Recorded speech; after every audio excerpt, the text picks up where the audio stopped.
Okay, chapter 12. James killed and Peter imprisoned.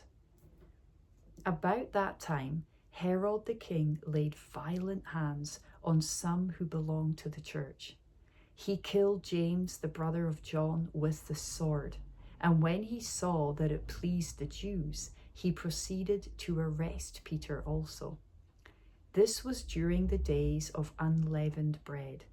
And when he had seized him, he put him in prison, delivering him over to 4 squads of soldiers to guard him, intending after the Passover to bring him out to the people. So Peter was kept in prison, but earnest prayer for him was made to God by the church.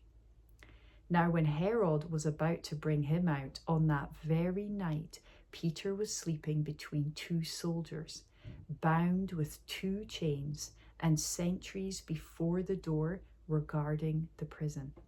And behold, an angel of the Lord stood next to him, and a light shone in the cell. He struck Peter on the side and woke him, saying, "Get up quickly." And the chains fell off his hands. And the angel said to him, "Dress yourself and put on your sandals." And he did so.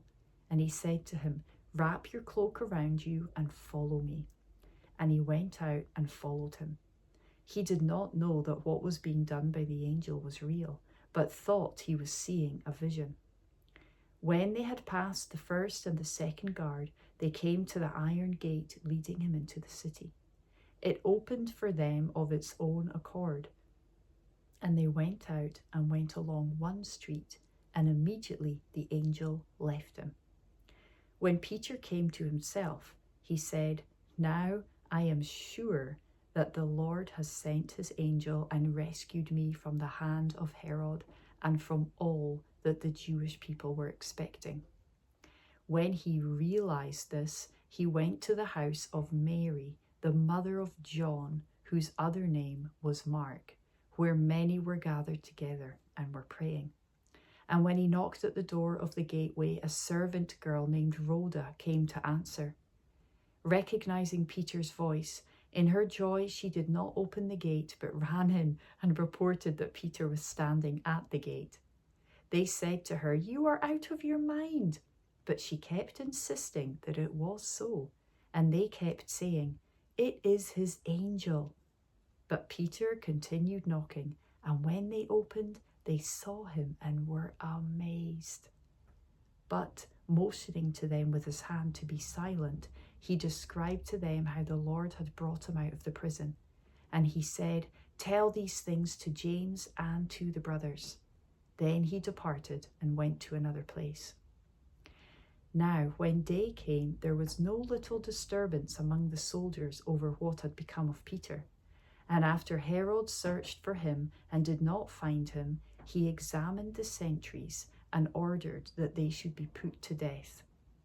Then he went down from Judea to Caesarea and spent time there. Now Herod was angry with the people of Tyre and Sidon, and they came to him with one accord, and having persuaded Blastus, the king's chamberlain, they asked for peace, because their country depended on the king's country for food. On an appointed day, Herod put on his royal robes, took his seat upon the throne, and delivered an oration to them. And the people were shouting, "The voice of a god and not of a man." Immediately an angel of the Lord struck him down, because he did not give God the glory. And he was eaten by worms and breathed his last. But the word of God increased and multiplied. And Barnabas and Saul returned from Jerusalem when they had completed their service, bringing with them John, whose other name was Mark.